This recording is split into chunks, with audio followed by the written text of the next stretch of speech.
શ્રી ગણેશાય નમઃ. નમસ્કાર દર્શક મિત્રો.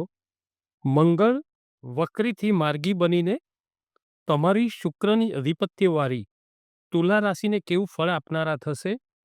મંગળ માર્ગી ક્યારથી બને છે? શું તમારી જન્મકુંડળીમાં મંગળ દોષ છે કે નહીં, તે તમે કઈ રીતે જોશો?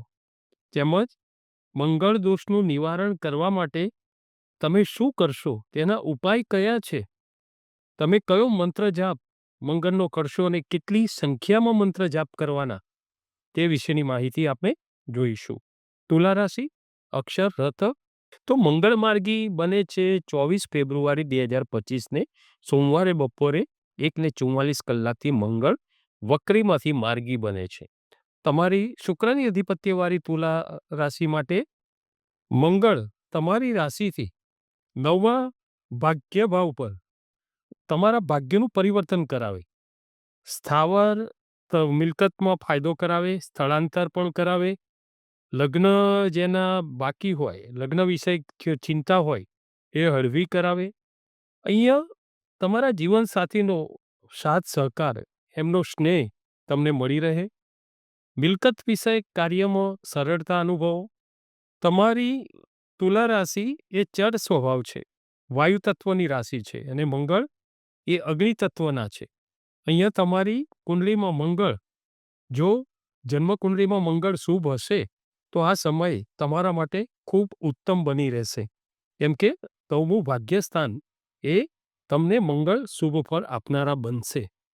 પણ જો તમારી જન્મ કુંડળીમાં તમે ખોલીને જુઓ કે તમારી કુંડળીમાં મંગળ દોષ છે કે નહીં, માંગલિક તમારી કુંડળી છે કે નહીં, તમારે જન્મ કુંડળીમાં જો મંગળ 1, 4, 7, 8 અને 12મા સ્થાને હશે તો મંગળથી દૂષિત કુંડળી કહેવાશે, માંગલિક કુંડળી કહેવાશે, માંગલિક કુંડળી ગણાય. તમારી કુંડળી એ મંગળથી દોષવાળી ગણાય. તો એના માટે અહીંયા જ કહેવાય છે કે જો મંગળ હોય ને તો તમે શું અનુભવો? તો સૌ પહેલાં તો લગ્ન વિષયક વિલંબતા અનુભવો, તમે લગ્નમાં વિલંબતા થાય. બીજું, ઘરમાં ક્લેશ, તણાવ, ગુસ્સો જલ્દી આવે, નાની નાની વાતે તમે ગુસ્સો કરો તમે. બીજું, તમારે કરજ વધે, લોન વધે, તમારે દેવું વધે, કેમ કે મંગળ ઋણ હરતા બી છે ને ઋણ કરતા બી છે. મિત્રોના જે સંબંધો છે એમાં ઉણપ થાય, એના દોષો જોવાની ઈચ્છા થાય કે આમાં આ ખામી છે, આ ખામી છે. ભાઈઓના સંબંધમાં પણ અહીંયા તમને અસર જોવા મળે, કેમ કે જે મંગળ જે છે એ ભાઈ ભાંડુ અને પરાક્રમના કારક છે. અહીંયા આવું જો બધું અનુભવાય તો તમારે ઉપાય શું કરવાનો કે જેનાથી મંગળનું શુભ ફળ પ્રાપ્ત થાય? જો મંગળ શુભ ફળ આપતા હશે ને તો તમને કેવું અનુભવાય એ તમે સાંભળી લો.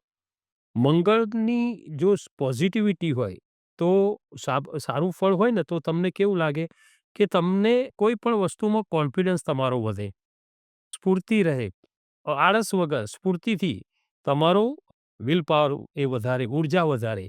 કેમ કે આ મંગળ જે છે ને ઉર્જાના કારક છે, સાહસ, પોઝિટિવિટી, આ બધું તમારે જો સારું હોય ને, સેલ્ફ કોન્ફિડન્સ, તો આ મંગળ શુભ છે એ આપણે જોવાય.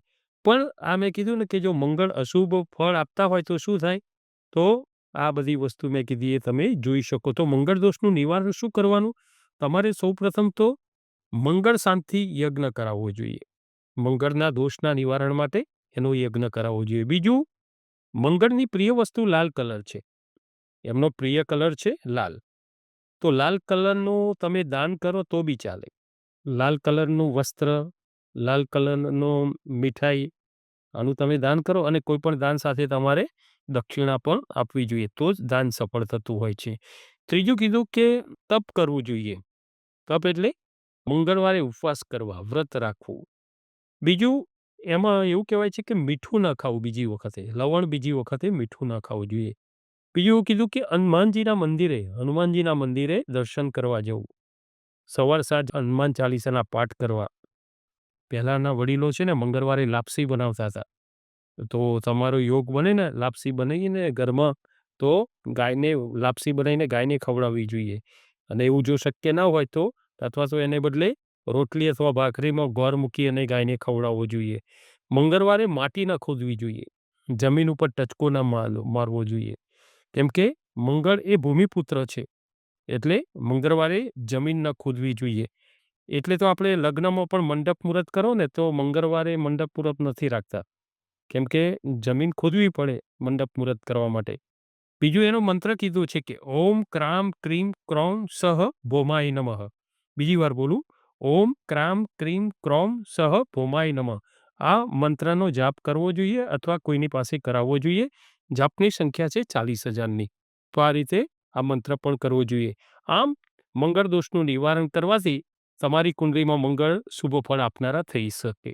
તમારો આત્મવિશ્વાસ મેં કીધું ને પોઝિટિવિટી વધારે, તમારો ઉત્સાહ જોશ આ બધું ઉર્જામાં વધારો કરાવે, તમને મિત્રોથી ભાઈઓથી પણ સારું અપાવે. તમને ખેલકૂદમાં ઈચ્છા હોય ને, ખેલકૂદમાં તમારે જવાનું હોય ને તો એમાં પણ સારી પદવી, સારા પદકો અપાવે, એમાં પ્રોગ્રેસ અપાવે મંગળ. પરાક્રમી બનાવે, યોદ્ધા બનાવે.